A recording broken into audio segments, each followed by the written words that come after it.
What if you knew exactly when buyers in your database were most likely to become sellers? What if you knew the exact time and date to give that person a call that would be most likely for them to convert into a valuation appointment, a listing appointment, and ultimately a sale of their property? Well, what if I told you that this is exactly what you can do and you can build within less than 5 minutes inside your Property Funnels account? We already know that some suburbs have a propensity to sell within 7 years, others maybe a little bit longer in terms of 11 years. But what we do know is that each suburb has a certain timeline that a buyer would purchase a property, live in that property, and then potentially sell that property.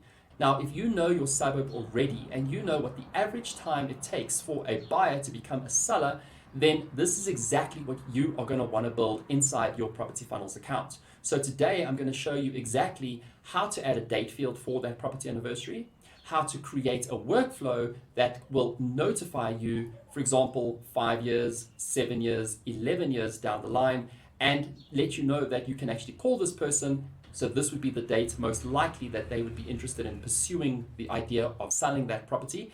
So I hope you're as excited to see exactly how to do this in your own agency, and I'm excited to show you how this all unfolds. So join me now. So when you're inside your Property Funnels account, what you want to do then is you want to go down to settings, and when you're inside settings, this is where you're going to set up your custom field. So the custom field we're going to create is called a property anniversary field. So it's a date field, and it's very simple to create. So when you're inside, you're going to just scroll down a little bit to custom fields and just have a look and see. If you're an existing subscriber, you may already have a field called property anniversary, so it's worth just checking. So you can either search for it here, but I know this account should not have one. So what I'm going to do on the right hand side, I'm going to click on add field, and I'm going to go down to choose a date picker field. So that's going to pick the date.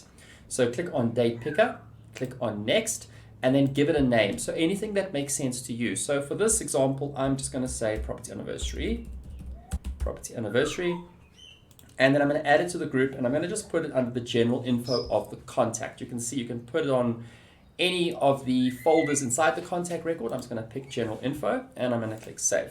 So when I save this, essentially what's going to happen now, every single contact in the database is going to have the ability to have a date field called property anniversary added to their contact record.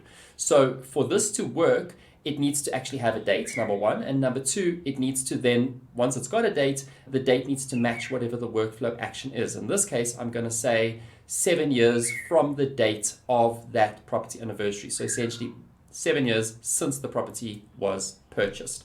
So in order for us to build that workflow, we're going to click on go back, and we're going to go down to workflows. So click on automation, and you'll see you're inside the workflow builder. So what we're going to do then is we're going to create a new workflow. So it's pretty simple. So you're going to click on create workflow. You can create a folder for your workflows if you'd like to, and we're going to just click on start from scratch. So when we're inside the workflow builder, we can add a name to the workflow so that we can easily reference it, find it, edit it, change it, update it, put it in draft, whatever we want to do. So we're going to just give this one a name. So we're going to call this one property anniversary, and then we'll call this one 7-year follow-up, something like that. And then I'm just going to hit to settings, because maybe 7 years passes, the person comes through, and then 14 years passes, the person may come through again. So what I want to do is I want to allow re-entry. So I clicked on settings and I click on allow re-entry. And now I'm going to go into the builder. So this is where I'm going to set up my trigger. So the trigger in this situation is going to look for, on each day, is there a person in this database that matches the condition of the date? And for example, not just the date, but the filter and the condition of 7 years since this date. So we're going to click on add new trigger. And we're going to go and find a custom date reminder trigger right here. So the custom date reminder trigger. And then we're going to do a filter. So we're going to look for the one that we just created, which is the property anniversary. So you can see custom date field, and we're going to search for its property anniversary. So that's the one we want, but we don't want it to go out on every single anniversary date. This one is specifically for people 7 years since that property anniversary occurred. So we're going to apply one more filter, and we're going to say days after number of days, and in this case it's 7 years. So I've done a calculation and I see that the 7 years since this would be 2,555 days. So that's about 7 years, give or take. So we're going to click on Save Trigger now. And then what we're going to do is we're not going to send the contact or the lead a automated message. What we want to do is we want to notify ourselves. So we actually want to send ourselves a notification that it's this person's 7-year property anniversary. So you're going to click on Add for an action. And instead of sending, for example, here by the communication send email, that's going to go to the contact. We want to send an internal notification. So what we can do there is we can just start typing internal, and you'll see one of our actions is an internal notification. So we're going to just pick the type of email. This can be an in-app notification if you choose notification. So I'm just going to create the email. And I'm going to say to the user, so you've got a few options here. If you're assigned to this contact, it'll go to the assigned user, i.e. you. But you can also set up a particular user or a custom email. So I'm just going to set up a custom email in this case. And once I've done that, I'm going to then create a subject line. So I'm going to go here and I've just copied a bit of text, and my subject line is, it has been 7 years since contact name. So that would be the name of the contact coming through this workflow, bought. And then I'm going to also add another few words here and just some extra detail. And I'm going to type it in there. So basically I've just said follow up with a phone call. And there's the person's phone number, contact.phone. And now my message that I will be getting would be, it has been 7 years since, i.e. this person bought, and it'll say follow up with a phone call, contact phone. So that would be their phone number, and their property was bought on whatever the property anniversary date was. So how I found these custom values is, if I wanted to get the contact phone value, I would go down to my pencil here. I would click on the pencil, I'd click on the contact, and I would choose phone. And how I got the property anniversary date is same thing applies. I went onto my custom values. I'm still inside contact. Remember, it's a custom field. So I'm going to scroll down all the way bottom to custom fields.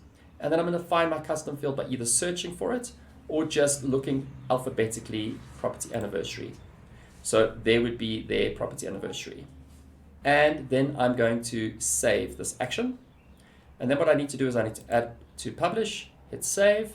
And now that it's saved, there's very little that I need to do. So all I would actually need to do now is start adding custom date fields, for example, property anniversary fields, to the specific contact record. So let me take you in there so that I can show you where to go. So now I'm inside a contact record, and I've just blurred the data because otherwise, if I show contact information, YouTube may take down the video. So I'm going to scroll down and I'm going to find general information. Remember, we put the property anniversary date field inside the general info tab.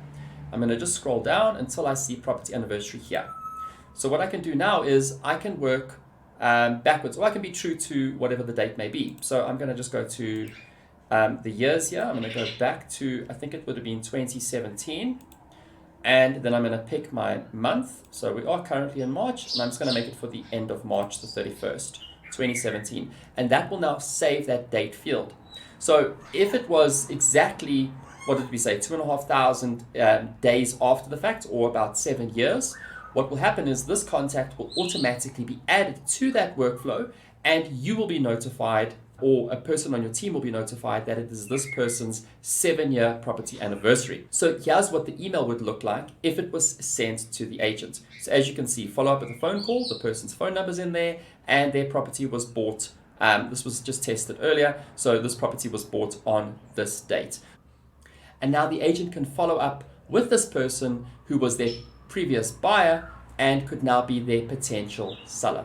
So very simple, very easy. If you enjoyed this content, then please give this video a like, subscribe to the channel, and you'll be notified of all upcoming videos that we do on property funnels, on marketing, and on taking your business to the next level.